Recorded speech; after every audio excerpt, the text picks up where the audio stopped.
บายดีพ่อแม่พี่น้อง วันนี้ออกมายามมันตุลีกับมิสเตอร์แซบไอ้แดงหันกับพี่น้องเราหันเพิ่นมาราคา12ก่อนแล้วเพิ่นว่าเพิ่นมีหมู่มาจากต่างประเทศ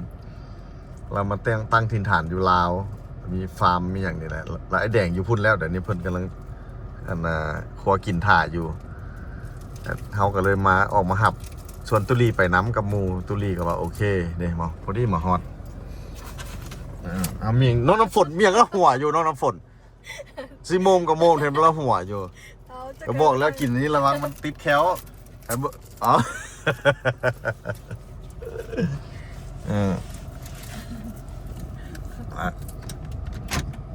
แล้วสิลงไปน้ำหวะไปเบิ่งดู2ไอ้น้องนี่บายดีแซ่บไปเพิ่นพวกกินถ่าอยู่หั่นน่ะเอ้าตุลีบ่บอกสมบ่เฮ้อเอาอันรองเท้าอยู่รถนี่เป็นของเจ้าบ่แม่นเอ้าเจ้าบ่เอาจักเทื่อเดี๋ยวไปเป็นเบิดเลยเป็นของพุ่นน่ะสิฝากแล้วนี่ตุลีมาอาบน้ำปลาหับอย่างงามนี่ก่อโอ้หมอนี่เพิ่นต้มไก่ต้มเป็ดถ่าอยู่หั่นเดี๋ยวนี้น่ะแม่บ่อยู่ใส่อยู่นี่เลยบ่ราคา12แม่นบ่ไอ้แดงมากับพี่น้องเราแล้วเรามีหมู่มาตั้งถิ่นฐานมาแต่ต่างประเทศหั่นแหละตั้งถิ่นฐานอยู่นี่มีฟาร์มมีหยังแล้วเพิ่นอยู่หั่นเดี๋ยวนี้ห้างของกินถ่าอยู่นี่แม่นบ่ซื้อส่วนที่เจ้าไปน้ำโอ้ถ่าเพิ่นบ่ได้สั่นตุลีบ่ได้บอกซั่นบ่บ่แล้วว่าไปกินพากันไปกินข้าวเปียกเนาะโอ้โหแล้วกัน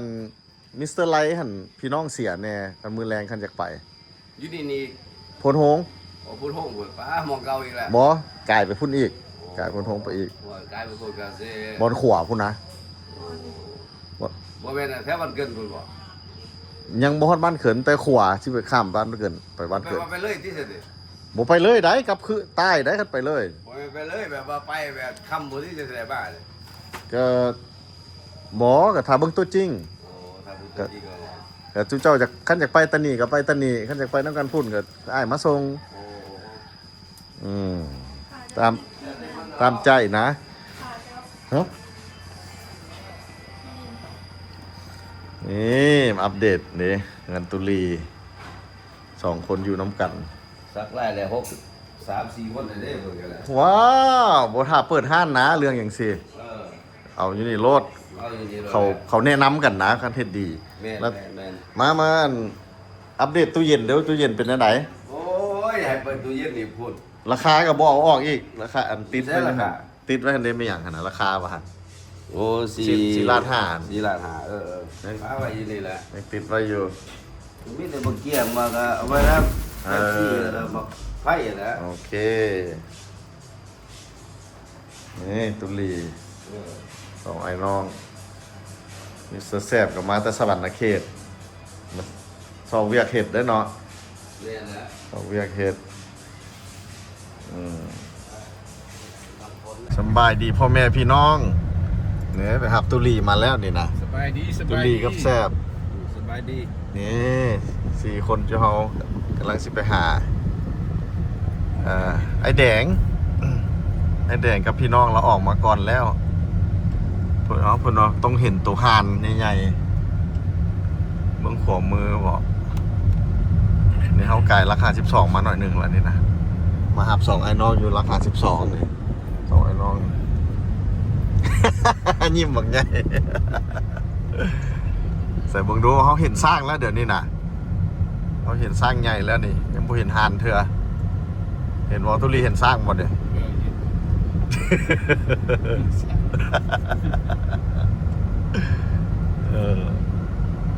อ้าวมาฮอดแล้วบัดนี้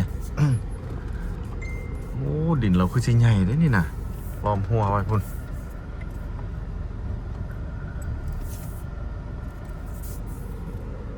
จากเราตุลีก็มีใจได้บัดนี้ตุลีมาเห็นตุลีก็อยากมีเพื่อนด้วยนี่ไม่บอกตุลี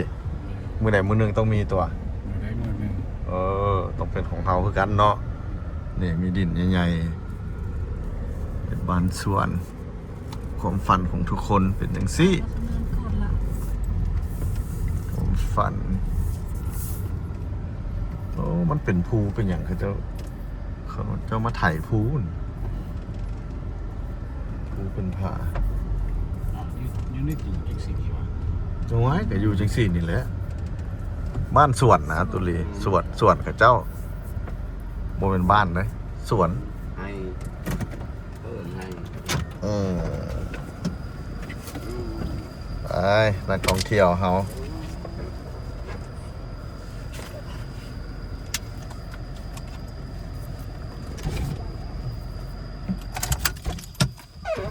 นักท่องเที่ยวธรรมชาติโคตรงามเลย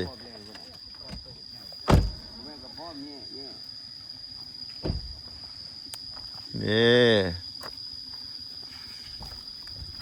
สบายดีไปใส่หมดแล้วสบายดี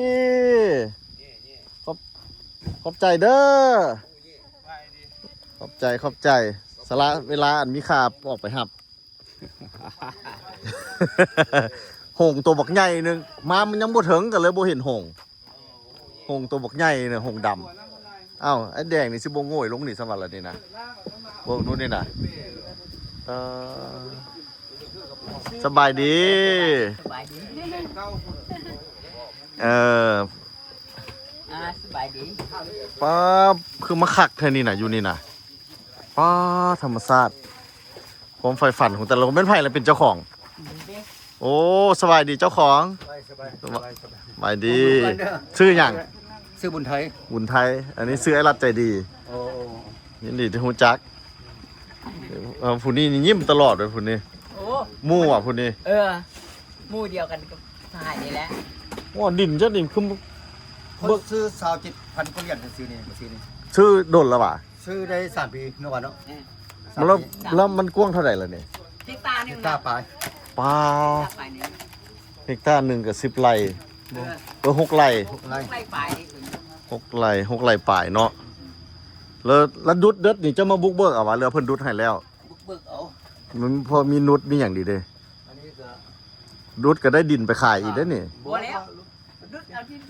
ไปที่เส้นนี้นะอันนั้นเป็นหนองป่าดิ ลูกเส้นหนองปลาสิ โอ้น้องป่าก็มี หนองปลาดูดหมดแล้วปลาถ้าปล่อยปลาใหม่แล้ว โอ้อันน่ะแม่นเจ้าอ่ะไอ้แดงว่าแม่นหมู่อยู่รัก52 แม่ นะ ละคนนี่แหละ โอ้ตัวจริงเสียงจริง จริงนะดิ เอาตัวลีมาไหม อยู่อเมริกาอยู่คนเดียว อยู่รัฐใด อยู่รัฐแคลิฟอร์เนียนี่ เมือง อยู่เมืองแอนซาอยู่เมืองเฟสโนแล้วก็ไปเฮ็ดเวียกอยู่เมืองแอนซา โอ้อยู่เฟสโน แม่น เจ้าก็ฮู้ผู้นี้อยู่บ่เฟสโนนี่ จังว่าเด้อนี่มัน เคยเห็นบ่นี่น่ะ บ่โอเคเห็น ฮะบ่เคยเห็นกันเนาะโอ้ย่านจะย้ายออกติเนาะ เขาอยู่คนกับ8-9 ปีพุ่นเด้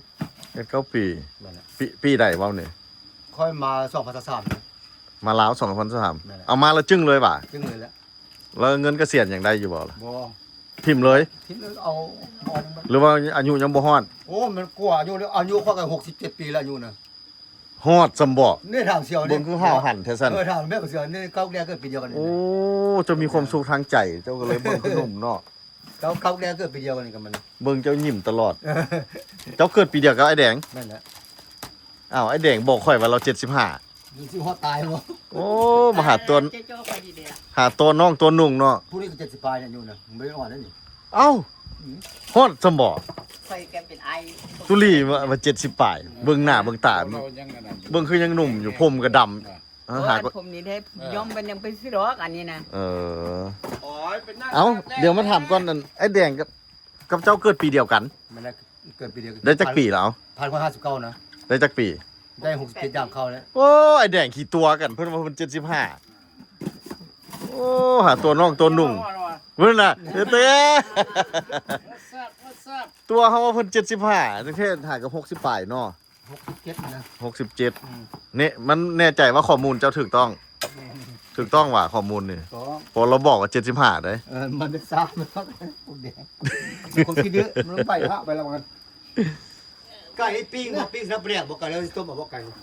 ต้มบ่ โอ้ อ้ปิ้งใส่ปลาแดกก็คักได้ อันนั้นตรงนั้น ปิ้งใส่ปลาแดกแล้วก็มีตำบักหุ่งอีกก็มันสุดยอดเลยแหละ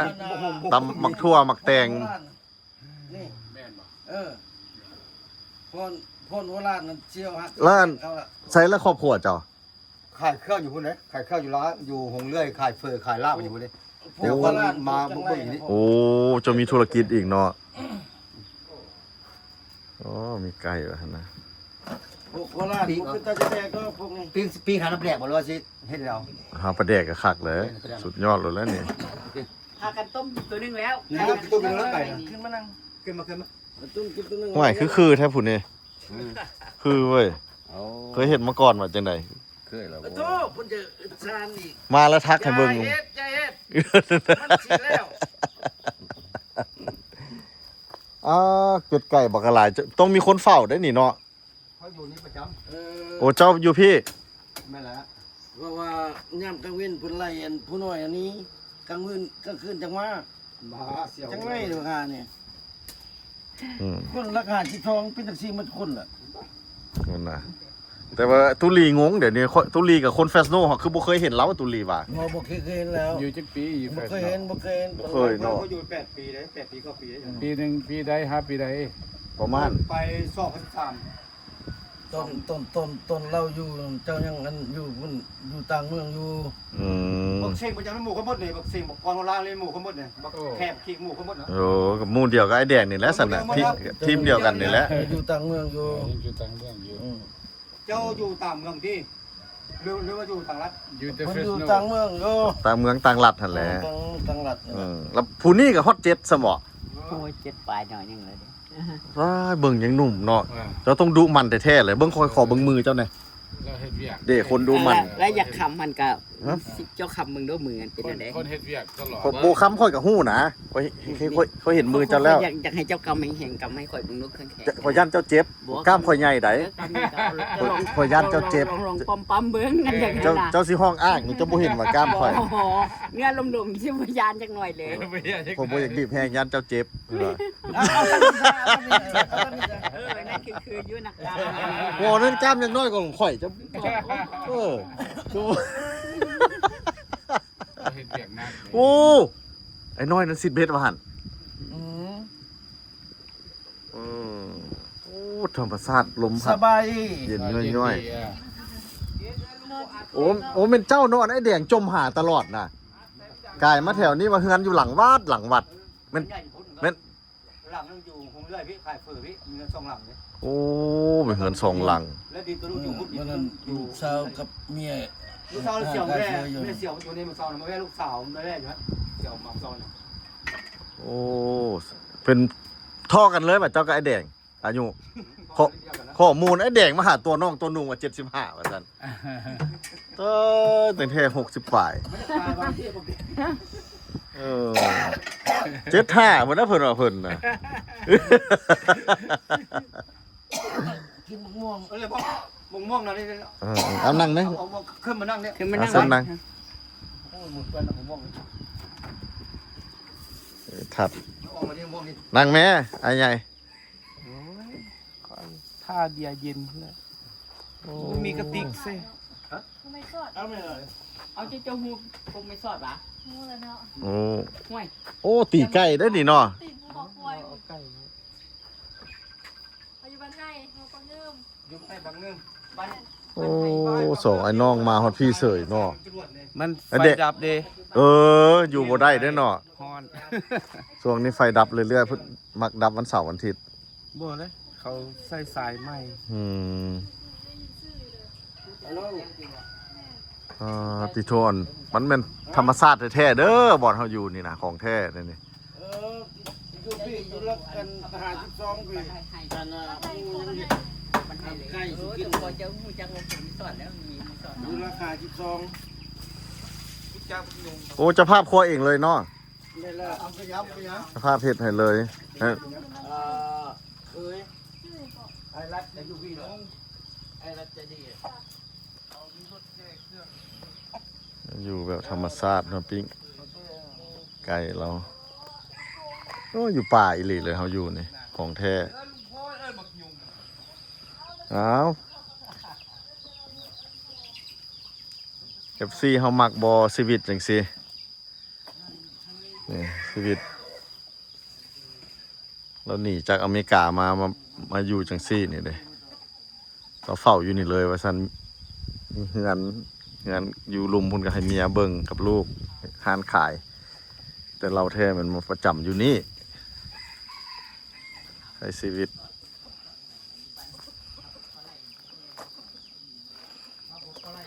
แบบธรรมชาติโอ้มีปลูกหมักนัดน้ำพุ่น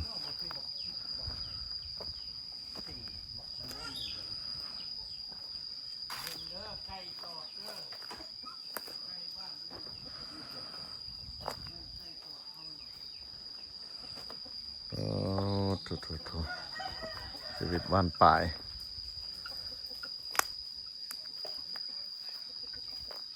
โอ้มีหมักนัดน้ำอีกหมักนัดก็เป็นหน่วยโคโลอยู่เบิ่งหมักนัด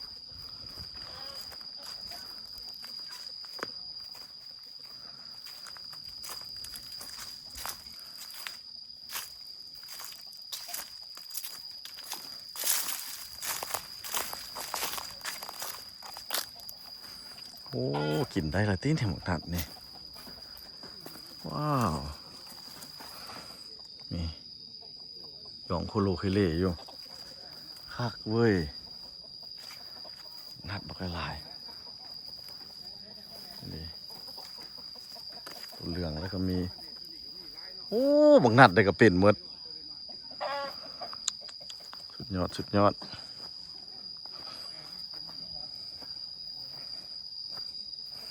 เมื่อวานนี้หากว่าได้กินหมักม่วงน้อยใส่แจ่วหมักม่วง3ฤดูปักแซ่บๆเด้อพ่อแม่พี่น้องหมักม่วงน้อยๆนี่นะแล้วกินกับแจ่วน้ำปักแซ่บๆเลยไม่เห็นสมบอกไม่ไหนตุลีพาออกมาเที่ยวชมก็เบิ่งแม่อยู่แบบชีวิตพอเพียงตุลีดินเราบักใหญ่ๆพุ่นนะ แม่นเบิดบ่นี่ แม่นหมดแล้วดินเราใส่บูเห็นไก่ตอกกระโตก 27,000 7,000 ดินบ่กว้างๆ27,000 โอ้คือผูเขาให้หากว่าได้กินน้ำเจ้ามื้อวานนี่นางบุ แล้ว คือ บ่เสื้อเขามากน้อยบ่แซ่บแต่เขามากน้อยแซ่บแล้ว ผมบ่ฮู้ความลับตั้งแท้หมักแซ่บไปหมักม่วงน้อยนะแล้วก็มากินใส่แจ่ว ก็แซ่บเลยเว้ย บ่แซ่บ ถ้าหากว่าได้ลองมื้อวานนี้เป้า บ่เคยกินมึง สู้เธอกินแต่หน่วยใหญ่ไปแม่นก็เอาแต่หน่วยใหญ่มาเพิ่งแม่หมักนัด ไปถามแล้วละแม่ นี่ๆๆบ่นะหยองโคโลเคเลอยู่เห็นบ่หมักนัด ไปถามแล้ว ได้เหลืองอยู่หั่นเด้ โอ้ต้นน้อยบ่เคยเห็นจักเทื่อเว้ยบ่เคยเห็นบักนัดอยู่ในต้น ข่อยกับเจ้ามันก็อยากชูซีกันนั่นแหละนี่นะ เคยเห็นจักเทื่อ ก็เบิ่ง โอ้มันปงจังซี่ดีวะ บ่เพิ่ม ต้นใหญ่บ่แม่นเนาะ เพิ่มบ่ได้หดน้ำได้นี่ตุลีเอามันเสียบใส่แล้วก็มันได้เอง โอ้ ปีนึงก็ได้กินแล้วมาก โอ้หมอนี่ผัดจุกว้าวคือใจง่ายแท้ซูนหน่อยเดียวยังโยดซ้ำว้าย ใครก็กินได้ โอ้ยอย่าไปซูนแล้วหลุดรถทหารแน่เห็นบ่โอ้ใจง่ายขนาดซูนแล้วหลุดรถสมพรลมพัดแล้วมันตกรถตุลีเพราะตายแตะซื่อๆถ้าไอ้มาแตะ โอ้โฟโตซูนนี่ของนัดเลย บ่เคยเห็นจักเทื่อเว้ยแนวนี้ เหมือนยินดีต้อนรับสู่ประเทศลาวตุลีคักชุดมันบอก คักชุด ตัวก็ ถ้าเอานี่ไปแล้วก็ไปปลูกบัดนี้ ยอดบ้างเห็นบ่ แม่น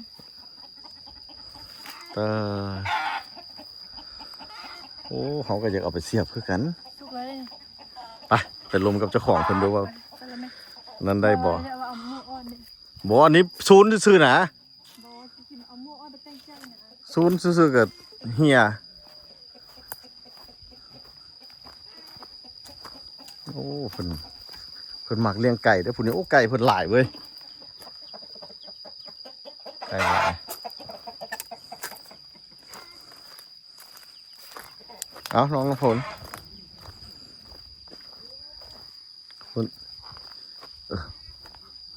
ไปว่าเมียงกัดคอเจ้าเอานั้นทาไหมเมียงกัดคอ บ่กัด โอ้ ดูดคอว่ะผีดิบไปเบิ่งหนองเพิ่นที่หักไส้ไหมไปหาไอ้น้อยนั่นนะ เสือตัวพานี่อ๋อนอนแล้วกันละ โอ้บายดีน้อยนี่พูดนี่เจ้าเป็นลูกเพิ่นว่ะ มานำไก่ มันไอ้ไก่ เป็ดไปส่ง ลูกไอ้ไก่ว่ะหลานอีกอ้าวโอ้ตุลีมักอยู่บ่ชีวิตน่ะนี่ตุลี กับมันกับบ่ได้ใกล้บ่ได้ยังได้อยู่ใกล้ๆค่อนข้างขี่รถจักรสำบายดี นี่ พวกเครื่องนี้ใหญ่เสียจากหลังหนึ่งเนาะคือสิขาด โอ้ เอาตัวกลางเลยแล้วพวกแต่ตัวกลาง ก็บ่ไปใส่เลยแล้วซั่นน่ะเฝ้าอยู่นั่นแหละเฝ้าอยู่บ่ไปใส่เลย คือเราได้เราบ่ไปใส่ละ โอ้อยู่นี่นี่ เอ้าเมียเราอยู่เฮือนพุ่นเราเว้าขายเครื่องอยู่พุ่นเราเฝ้านี้ ยอดกบดอกแค ป้าแป้งยัง ม ว่า อง ป้าอยู่ยันป้าอยู่ ไอ้หมักม่วงเจ้านะเพราะซูนซื่อๆกับโยด เอาเนี่ยเอาเนี่ย นี่ดิ กินรถ เพราะไม่ใจง่ายขนาดเลย กินเลย แล้วก็ไปเห็นหมักนัด ไปซูนหมักนัดทำหมักนัดยังบ่โยดเถอะ เอาแม่เอา ต้องมาถามเจ้าก่อนหมักนัดเออ ของอยู่กินเอาโลด เออ ป้าคนนี้บ่ ซูนหมักม่วงโยด มันหน่วย เดี๋ยวไปซูนหมักนัดยังบ่โยดมาถามเจ้าก่อน เดี๋ยว เฮ็ดเลยมันพี่หมักเกิดมาก็บ่เคยเห็นหมักนัดหย่องโพโลเคเล่เต็มอยู่จังซั่นป้ามาเห็นอยู่ฟาร์มเจ้านี่แหละ ก่อนคนที่นี่มา หมักนัดก็กินได้บ่ ได้เสียวให้บุญ โอ้ข่อยซูนแล้วมันบ่โยด เสียวให้บุญจ้ะ มันบ่คือหมักม่วง อันนี้มันชั่ว ปอนกันมีปอนกันมีเลย โอเคเอาขึ้นนั่งเลยน้องน้ำฝน ขึ้นนั่ง พูดดูพูดยุกเอานี่ ตายจะมันเจ้ามาอยู่บอลขักบอลนั่นเจ้านี่นะความฝันของแต่ละคนจะเป็นอย่างสิ คือกันนั่นแหละ ความฝันเจ้าสร้างความฝันเจ้าเป็นจริงละเจ้าชื่ออย่างเกาะ ซื้อบุญไทย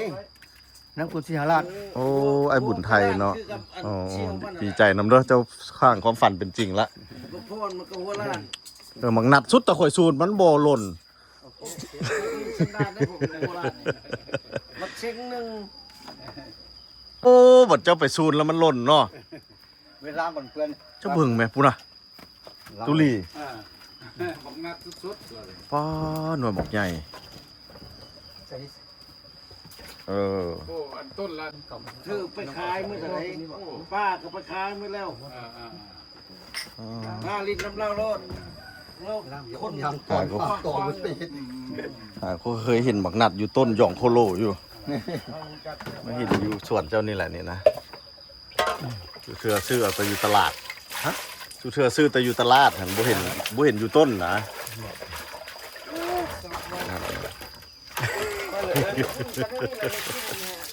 เอิ้นขวดน้ำบ่อนเจ้าเอิ้นขวดน้ำพันนาย บ่มีขวดน้ำพะนายได ขวดน้ำบ่อนเลยฮะ พุ่นละไก่พุ่นใดทุกคนมันเขียนขวดน้ำพะนาย มันกายห้านเข้ามาห้านก็ทิ้งห้านคอยนะห้านขายเฟื่อยขายลาบนะ มันพูนอยู่แปะราคา12พุ่นขวดวันพะนายมีขวดหนึ่งได บันนี้ปอกกินเลย เอา จัดการร้อน เดี๋ยวน้องน้ำฝนพุ่นไปให้น้องสาว ลากันดีแล้ว เดี๋ยวน้องสาวปอกให้ซีหมกม่วงของเจ้ามุงดูแซ่บบ่ อ๋อ โอ้ย โบราณมันเลย บุไปใส่แล้วเป็นแบบที่มีครบหมดไว้อยู่ส่วนเราตรงแม่นี่ อยู่พุ่นนั่นละเฮ็ดอยู่เฮ็ดกินให้อ้ายกินเลย พุ่นน่ะ แล้วมันเฮ็ด มาพี่กันยังมาเฮ็ดให้เจ้ากินอีก ยังเฮ็ดให้กินอีก โอ้ พอดีโทร มันแม่นอยู่บ่ตุลี ต้มไก่อยู่เชียวต้มไก่อยู่เชียวกับต่อเบิดเนี่ยวันนี้เพิ่นสิเอาอีกละตัวหนึงว่าซั่น เอาตัวนึงอีกไก่ มีไข่ผมโจ ไข่ผมจอยอีกตรงที่ไข่ใหญ่ละ โอ้อันผู้นี้มานี่ละมิดเลยแบบนี้ ก็มาลินน้ำเพิ่นโลด สร้างอยู่ มารถ มิดเลยเฮ็ดอันนี้แล้วเราหมักได้นี่พูดนี่เมียก็เอ้าเมียเฮ็ดปั่นเด็กน้อยบัดนี้ไอ้แดงกลายเป็นเด็กน้อยซะบัดนี้ตุลีไอ้แดง เอาเสื้อหักเสื้อแพก เดี๋ยวหักเสียแพงบ่ได้เจอกัน มันมาหาทุกปีมาจากทุกปี มาสุปีเนาะ 3 ปีมาจากทุกเรื่อง แต่ว่า อันนั้นเพิ่นสิเปิดห้างตัดผมแล้วก็ซักลายใส่ละเบิ่งซอยเบิ่งน้ำไม่แน่ สิใส่ละ อยู่นี่ว่าราคาจะส่งนี่ล่ะ ได้เหรอเอาจมูกไหน พยายามเดียวยังตอกอยู่ยังสอกอยู่ เหรอทำมาแค่นี้ไม่ว่าผมได้อยู่ทางเมืองมัน 52เนาะเจ้าก็อยู่รัก52 สอบแล้ว ในตุลีก็อยู่รัก52 เงินใหญ่ละ52เงินเรื่องอยู่เรื่อยพี่ขายเปิดพระราชพี่ ลังตลาด โอ้ย หลังตลาดครับ วัด อยู่ใกล้ๆกันตัวเนี่ย คนที่เขาจะข้อมูลเหรอ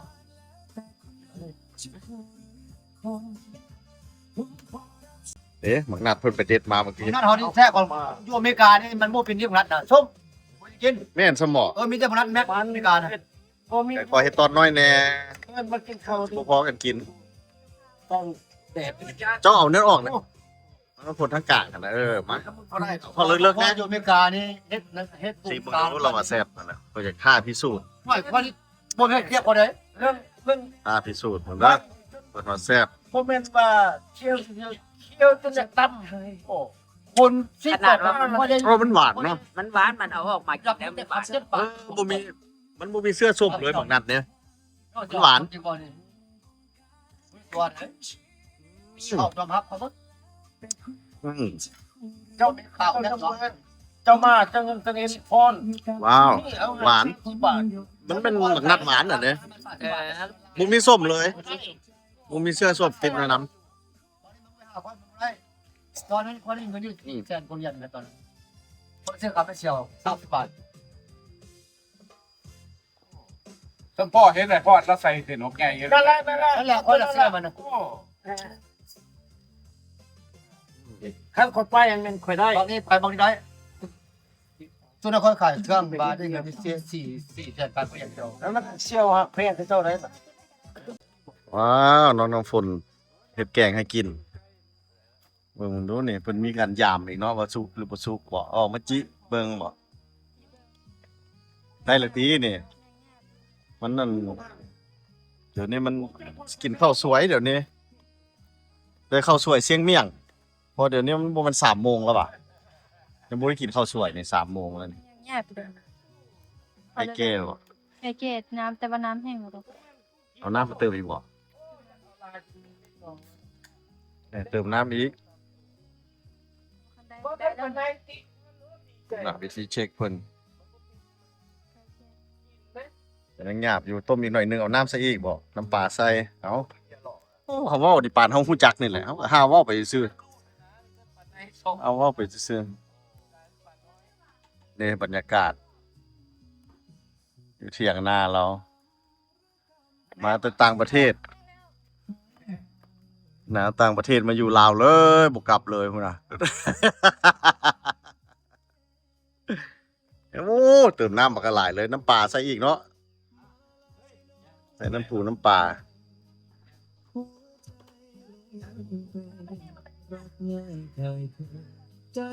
เอาฟืนใส่อีกบ่ ปิดได้เลย น้ำปลาเลย แต่เกิน ไป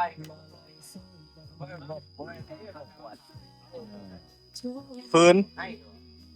ไปโมแม่นะ นี่อันนี้ธรรมชาติบ้านเฮาเลยนี่หาฮักฟอกฮักฟืนใส่รถนี่ไป360 องศาเบิ่งนี่มันตะป่าอ้อมหมดเลยป่ากระบวนป่าล่าได้มันนั่นนี่น่ะโอ้มันมันนั่นนี่น่ะเพิ่นปลูกมันนี่กายนั้นมันป่าหมดหน่อไม้นี่ซ้ำสิกินหน่อไม้บ่อึดพุ่นน่ะแกงไก่พุ่นเนาะพุ่นน่ะพุ่นน่ะ เป็นนาทีมันเป็นบ่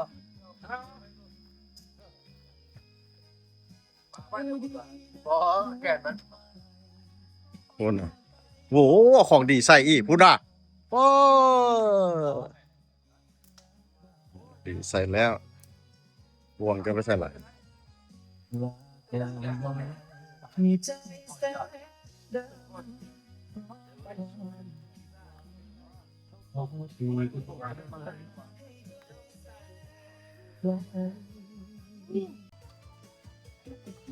กี่ยวไปตลาดแล้วมึง6 นาที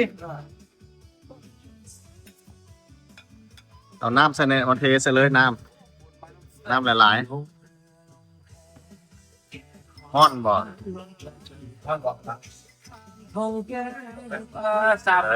ามถ้วยไก่เป็นโตเลยจุกไก่คนละโตเลยกินไก่ ตัวนี้ไปเหนียวไป โอ้ยอมพี่คนละถ้วยแล้วเนาะ คนละถ้วยนะอบเอาโบอมหุ้นน้ำกันนะ บาทบาทเรื่องป่า โอ้ขอบใจเด้อน้ำมาผู้นี้น้ำมาตลอดละ ถ้าเข้าได้เข้านะ นี่อยู่โดยขอบใจหลายๆตุลี ตัวนี้นี่ของบอลลัดตัวนี้นี่ แดงเข้ามาไหม คนกินกันเนี้ย กินตัวนึงกับกินละ บางนัดนั้นเอาไป คนหนักแกงครับแซ่บ เอาไปกิน คนหนักไอ้ใหญ่ เอาไปกินนะผมนัดครับเนี่ยไปเลย โอ้ขอบใจหลายๆเด้อ เดี๋ยวกลับมาจามไปไปจามก็เด้อ ยินดีทุกจักเข้าไปเวียงจันทร์ครับเข้าไปยามแน่ น้องตัวนอนดงนาทองหมอ ปากข้าง ปากทางก็ ปากข้างห้อง2 ห้องทอง โอ้ย ใช่ไหมเนาะ โอเค กลับมาแต่พูดแล้วเขาแพงกัน ยินดีทุกจัก โอเค แซ่บหลายต้มไก่มักนัดกระหาก็เห็นยองโคโลอยู่เว้ยยองอยู่ต้นมัน ไม่ได้บักกันพวกกันอันนี้นะแซ่บเลยนะ บอกนัดไม่ได้ใส่ปูไม่ใส่เนื้อนัดเนอะพวกธรรมชาติเลยไม่ได้ใส่พริกไก่ เข้าใจที่มา โอ เบิ่ง เค มันเมามัน บางนัดอยู่อเมริกาแล้วบางนัดเลี้ยงส้มไม่ถามน้องสาวอยู่อเมริกาส้มนัดอ่ะ ไอ้แดง อยู่อเมริกาส้มเมาเลยไปเลย บ่ใบบ่ อร่อยเขาอยู่แม็กอยู่อเมริกากินแต่แบบแม็ก เงินอะไรเด้งานเงินดีเด้ โอ้เด้โทษฮะจิโทษฮะ เดี๋ยวจะเมาแล้วไปบ่ได้แล้วนี่เบิ่งนี่ ไปได้ 3 4มาติดตามมันเนาะ5 คน เงิน อันนี้ก็ต้นหมู ข้างหลายตุลี มาตั้งตัวใหม่ ตุลีมีความฝันแล้วบัดนี้เดี๋ยวตุลีมาเฮ็ด ต้องเป็นห่วงเด้อนี่ยังถามเขาไม่ได้ว่าคุณอาบุตรคุณนั่นบอกเขาโลดต้นห่วงอันนี้ ตุลีมาเห็นนะนี่ตุลีมีความไอเดียอยากได้อะนะนี่ บอกไปว่าอันนี้ไม่เห็นนั้นตอนนี้มันด่าได้มาเราบอกโลด โอเคไอ้ บอกเขาโลด เด็ดเลยใจเด้อ อ๋อจับแล้วจับอีก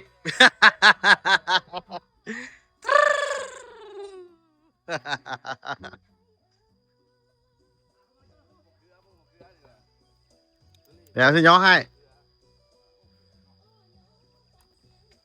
อืมอ่า